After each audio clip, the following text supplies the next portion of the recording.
Welcome friends, आप सभी का फिर से एक बार स्वागत है क्रेजी फॉर मूवीज पर। आज हम बात करने वाले हैं इस हफ्ते थिएटर्स में रिलीज हुई Telugu crime comedy thriller film यानी कि मत्तू वदलरा पार्ट 2 के बारे में। तो ये फिल्म जो है 2019 में आई एक brilliant crime comedy thriller film यानी कि मत्तू वदलरा का ही जो है सीक्वल है। फिल्म को केवल तेलुगु भाषा में ही रिलीज किया गया है। जहां पर फिल्म को देखने के बाद जो मेरा ओपिनियन बनता है उसे अगर शेयर करने की कोशिश करूं तो मेरे लिए फिल्म मत्तू वदलरा 2 एक fun to watch time pass entertainment साबित होती है, जहां पर जस्ट आपके एक्सपेक्टेशंस के मीटर को कंट्रोल में रखने के लिए ये चीज मैं शुरुआत में ही मेंशन करना चाहूंगा कि अगर आपको इस फिल्म को एंजॉय करना है तो सबसे पहली चीज जो आपको करनी पड़ेगी वो ये है कि फर्स्ट पार्ट को अपने दिमाग से निकालना पड़ेगा, या फिर कहें फर्स्ट पार्ट को देखने के बाद जो एक्सपेक्टेशंस बनी है उसे जो है थोड़ा कम करना पड़ेगा। फिल्म को आप पूरी तरीके से भूल नहीं सकते हो क्योंकि कहानी जो है जुड़ी हुई है, थोड़ा बहुत याद रखना ही पड़ेगा।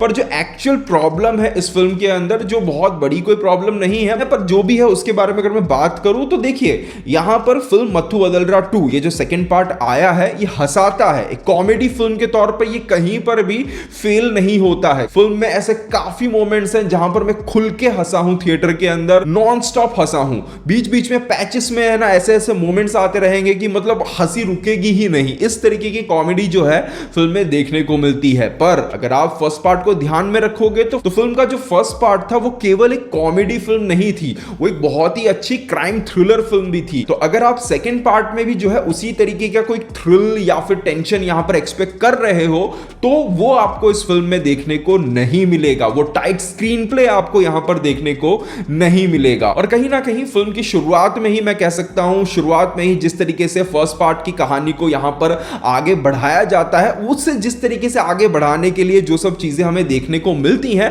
वो लॉजिक से इतनी दूर खड़ी है कि हमें शुरू में ही समझ आ जाता है कि फिल्म का जो सेंस ऑफ ह्यूमर है वो अपना ट्रैक यहां पर बदल रहा है। वो सेंसिबिलिटी जो फर्स्ट पार्ट में देखने को मिली थी वो यहां पर नहीं है, वो बदल रही है। अब आपको दिमाग में मत्तू वदलरा वाली जो कॉमेडी थी या फिर ह्यूमर था उसे हटाते हुए यहां पर डीजे टिल्लू वाला जो ह्यूमर है उसके हिसाब से इस फिल्म को देखना पड़ेगा। और ये चीज आप फिल्म देखते समय जितने जल्दी अपने दिमाग में बिठा लोगे उतनी जल्दी मैं कह सकता हूं कि इस फिल्म को एंजॉय करना स्टार्ट कर दोगे। जहां पर कहना चाहूंगा कि फिल्म के अंदर नजर आने वाला येसु दास का जो कैरेक्टर है हमारे सत्या के द्वारा जो प्ले किया जा रहा है कमाल का है। कॉमेडी को जो है बंदे ने अपने दम पर पूरी फिल्म के अंदर खींचा है और क्या कमाल की परफॉर्मेंस दी है। फिल्म खत्म होते होते कैरेक्टर अपने आप में एक सेलिब्रेशन बन जाता है।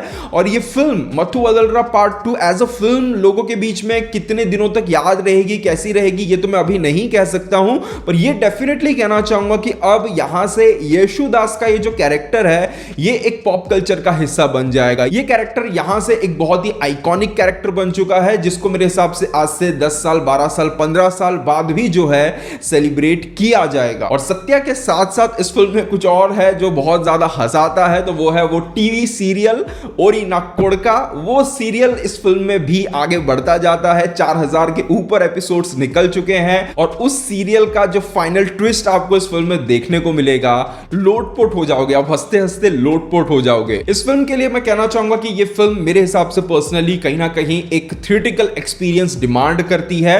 क्योंकि मैं बताना चाहूंगा जब मैं फिल्म देखने बैठा था, आपको याद होगा फर्स्ट पार्ट के अंदर बैकग्राउंड में एक आवाज आती है, ऊ ऊ करके ऐसे क्या आवाज आती है, मैं एग्जैक्ट नहीं निकाल पा रहा हूं, मैं जानता हूं। वो जो एक आवाज आती है वो फिल्म के अंदर सीधा इंटरवल पे सुनाई देती है। और आप यकीन मानिए, एक्सपीरियंस आपको शेयर कर रहा हूं, वो आवाज मतलब वो सीन आता है, सीन आया, ऑडियंस को पता चल गया कि अब वो आवाज बजने वाली है और फिल्म के अंदर आवाज बजने से पहले पूरा थिएटर जो है गूंज उठता है उस आवाज से। तो इस तरीके की जो चीजें होती हैं, इस तरीके का जो माहौल रहता है वो कहीं ना कहीं फिल्म के देखने के एक्सपीरियंस को जो है काफी हद तक इनहेंस कर जाता है। और ये मजा मेरे हिसाब से केवल आपको थिएटर में ही मिलने वाला है। और कहीं ना कहीं फिल्म इंटरवल के बाद ही देखा जाए तो अपने एक ट्रैक पर आती है, एक जो क्राइम थ्रिलर वाला जो ट्रैक है उस पर उतरती है फाइनली जाकर, अंदर, जहां से हल्का फुल्का सस्पेंस, कुछ क्राइम हो रहा है, कुछ इंटरेस्ट जो है कहानी के अंदर बनना स्टार्ट होता है। अदरवाइज फर्स्ट हाफ के अंदर देखा जाए तो चीजें काफी हद तक ड्रैग होती हुई नजर आती है। बस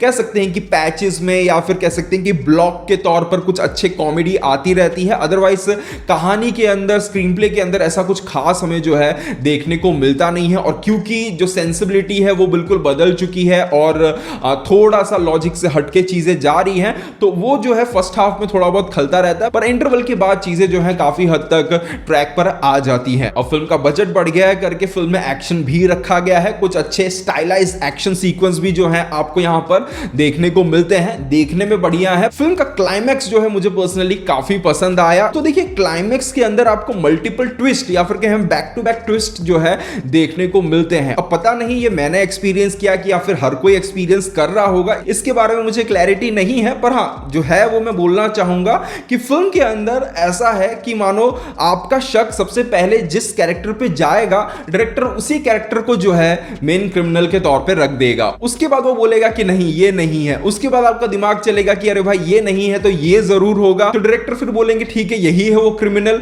उसके बाद वो बोलेंगे नहीं भाई ये नहीं है वो क्रिमिनल। उसके बाद आपके दिमाग में चलेगा कि नहीं ये नहीं है तो वो हो सकता है क्रिमिनल। तब डायरेक्टर बोलेंगे नहीं इतना भी खराब नहीं है, ये है असली क्रिमिनल। तो एक तरीके से मतलब आप देखोगे तो आज की फिल्मों में जो प्रिडिक्टेबिलिटी है ट्विस्ट को लेकर, कैरेक्टर्स को लेकर, वो इस हद तक बढ़ चुकी है कि डायरेक्टर को भी पता है कि सामने वाला बंदा जो है किसको असली कल्प्रिट समझ के बैठा है और ऑडियंस जो है किस पर सबसे ज्यादा शक कर रही है। तो उस चीज को कहीं ना कहीं उन्होंने बहुत ही अच्छी तरीके से मैनेज किया है। और ऐसा भी नहीं कि कुछ बहुत ज्यादा दिखा रहे हो या फिर बहुत ज्यादा यहां पर एक्सपोज कर रहे हो किसी को, ऐसा कुछ नहीं था। बहुत ही नॉर्मल तरीके से हर कैरेक्टर चल रहा था। जस्ट आपके दिमाग में भी हो सकता है कि हमारी फिल्मों का ही एक जो असर है वो दिमाग में चल रहा होता है कि यार फिल्मों में तो ऐसा ही होता है, ऐसा ही कैरेक्टर लास्ट में कल्प्रिट निकलता है, यही एक्टर तो हर फिल्म में कल्प्रिट निकलता है। तो वो चीजें जो है दिमाग में काफी ज्यादा चल रही होती हैं और उस चीज को क्लाइमैक्स में काफी अच्छी तरीके से यूज किया गया है। इसके अलावा यहां पर फिल्म में आपको कुछ मीम कल्चर और कुछ पॉप कल्चर रेफरेंसेस भी देखने को मिल जाते हैं। शुरू में ही एक भिखारी को जो है फिरौती की रकम देने को कहा जाता है और उसे रकम देने के लिए जो कोड वर्ड रखा गया है वहां पर वो है विजय एंटनी। इसके अलावा यहां पर एक जो एथिकल हैकिंग वाला सीन है उसके अंदर जो है श्री सिम्हा वो वर्ड यूज करते हैं, वो पॉपुलर मीम वर्ड जो है बाने एक्स्ट्रालू वाला जो वर्ड है उसे यूज करते हैं। इसके अलावा कुछ और पॉपुलर फिल्मों के डायलॉग्स को जो है थोड़ा सा मॉडिफाई करते हुए मजाकिया तौर पर फिल्म में यूज किया गया है। इसके अलावा मेगास्टार चिरंजीवी का एक बहुत ही पुराना गाना है पदेहारेला वयसु।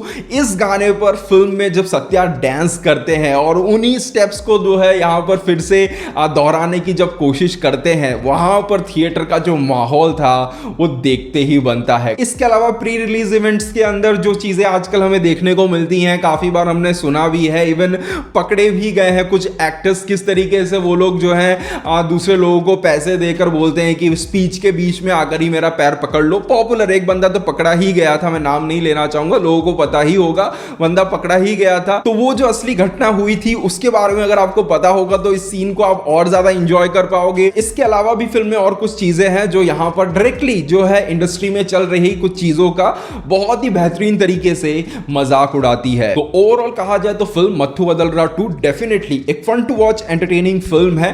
पार्ट 1 की एक्सपेक्टेशंस को दिमाग से निकालते हुए जस्ट बिना कुछ ज्यादा दिमाग लगाए अगर आपको एक फिल्म देखनी है, एंजॉय करना है और अगर थिएटर में देख सकते हो तो डेफिनेटली इस फिल्म को आप एक बार टाइम पास के लिए देख सकते हो। फिल्म देखते समय मजा जरूर आएगा, फिल्म देखते समय हंसी जरूर आएगी। तो ये था मेरा ओवरऑल ओपिनियन इस फिल्म को लेकर। अगर आपने ये फिल्म देख ली है तो आपको फिल्म कैसी लगी है कमेंट सेक्शन में जरूर बताइएगा। मिलते हैं हमारे अगले वीडियो में, तब तक के लिए बाय बाय, टेक केयर।